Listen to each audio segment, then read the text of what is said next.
Good morning, everyone. I wanted to take a minute or two to discuss a little bit about using a leash properly. And one of the examples I like to give is a correlation between walking your dog and ballroom dancing. This is a little bit of a plug for my daughter. As most of you know, she owns Blue Rose Dance Studio in Pewaukee, and one of the things that she does there is teach a bunch of kids all about dancing, but she also teaches adults how to dance, and quite often it's newlyweds that are preparing for their wedding dance, or preparing a wedding dance, and that's the connection that I'm going to use today when talking about using a leash. When you're walking your dog, if the dog is hooked up right here with that collar, you should have a loose leash, and it should make almost like the letter J there. Quite often you see that the leash is tight. People have the tendency to almost want to try to drag their dog around, and what ends up happening is the dog starts dragging you around, and that's because the dog doesn't have to pay attention to you, because when this leash is tight, the dog knows exactly where you are back here. It's pulling you and it knows where you're at, so it doesn't have to pay attention to you. But when the leash is loose, say that fast a bunch of times. When the leash is loose, the dog doesn't know where you're at. So the dog has to back up and stay on your heel position, where it can kind of see you and everything else at the same time. And so there is actually a proper way to teach your dog, or at least I want to say there's a proper way that I've developed. You've often heard me say that if you get 10 trainers in one room, ask them a question on how to train a dog for something, you'll get 10 different answers, and all 10 are correct. So I'm not saying this is the only way to teach a dog loose leash walking. I'm saying this is the way I teach it. And here's how I make the connection with dancing. When a newlywed first goes to my daughter's ballroom, if they've never danced before and they want to learn how to dance something for their wedding, it's usually really quite stiff. You know, they're probably like this, and I'm not making fun. You've all seen it, where they just don't know where their feet are and they're paying attention to everything. And I'm not a good example of what it should be either, but ultimately what I think my daughter tries to do is to get them to relax a little bit, have the right posture, and that's what's important with dog training too, or with the loose leash walking. Have the right posture, and then eventually they kind of float in their dance. At least that's the effort that is tried. So with me, I use the same thing. If you're walking your dog like this, and or they're pulling you and you're walking like that, you don't have the correct posture, and your dog is not learning how to walk with you nicely. That nice loose leash walk. Lucky, come here. Come here, Lucky. This is Lucky. Another plug for my daughter. This is my daughter's dog, Lucky. So, so this is how you want the leash. It's loose.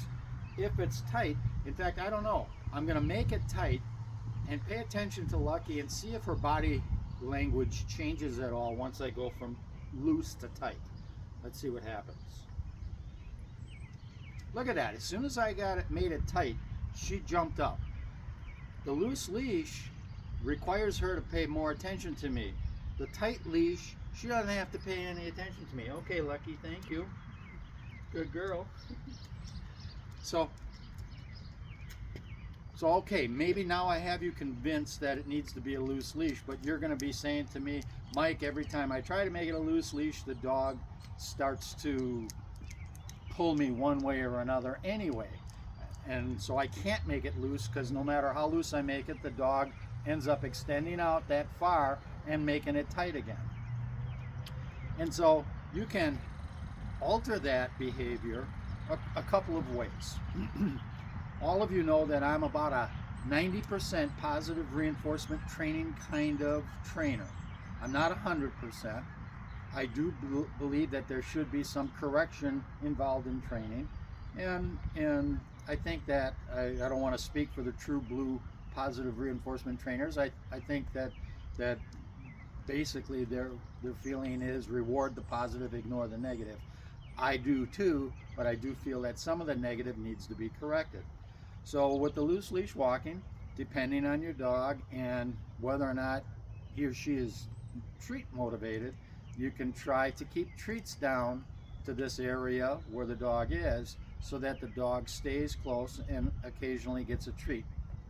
That sometimes works and sometimes it doesn't work. Sometimes the dog is so anticipating the treat so much that they start jumping up at your hand while you're walking to get that treat.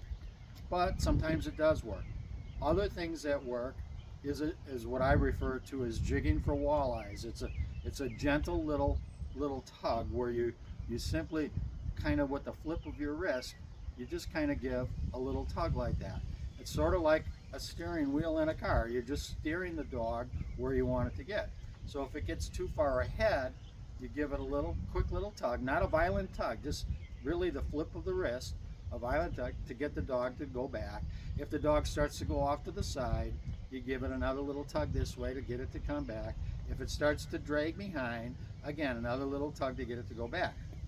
The important part, and you've heard this in other videos, the important part to remember is that if your dog is not doing what it's supposed to do, hey Lucky, I need you again, come on over here. If your dog is not doing what it's supposed to do, you have to remember, and this is so very important. Come here, honey. And I'm going to back up to give myself a little room here. Try to remember this phrase. The advancement in a walk is as much of a reward to a dog as giving him or her a treat. The advancement in a walk is as much of a reward as giving her a treat. So if you're advancing, if you're walking in your subdivision or wherever you go in the park, and the dog is not walking properly, but yet you keep going, you're actually rewarding the dog for bad walking. So you have to remember to back it up a little bit. And I tell people sometimes in the beginning, you may never make it out of your driveway. If you're going for a walk because you think you need the exercise, leave the dog at home during the training period of your dog. Because when you take your dog, your focus should be all on the dog. And if you have it in your mind that you're going to go for a 1 mile walk or whatever for exercise and take the dog with you, and the dog is still in the training stage, then you're going for yourself and not the dog. And therefore, you may not even make it out of your driveway and not get that 1 mile walk, because if I keep advancing, I'm rewarding unwanted walking behavior. So I tell people, you need to back up when the dog is not performing the way you want her to perform. Lucky. And when you do that, with your right hand, you're going to take up the slack, and with the left hand, you're going to guide her back into place. So I don't know, Lucky's pretty good, so I don't know if she's going to do anything wrong here, but I'm going to try to get her to do it wrong so that I can make the correction. So when you're walking, left foot first. When she gets out ahead, I'm going to back up, and with my right hand, take the slack. Left hand, I'm going to guide her into place, take a couple of steps forward, and now she's in the right spot again. So let me do that again and see if you guys can keep up with me here.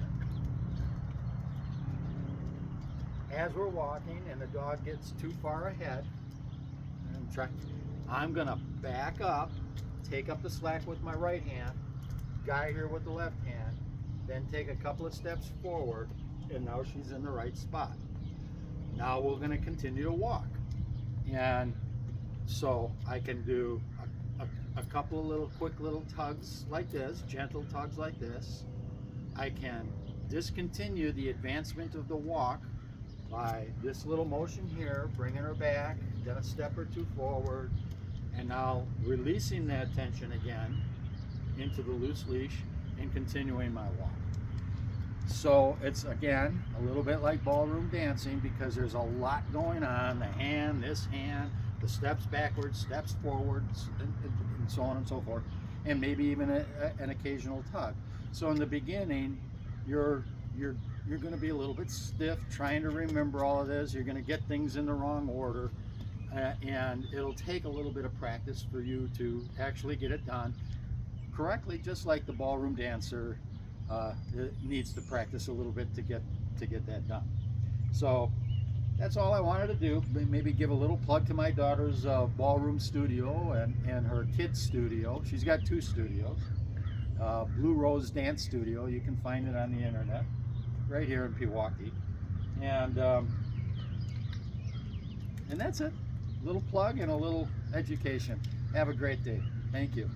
Good girl, Lucky. Good girl. Let's go.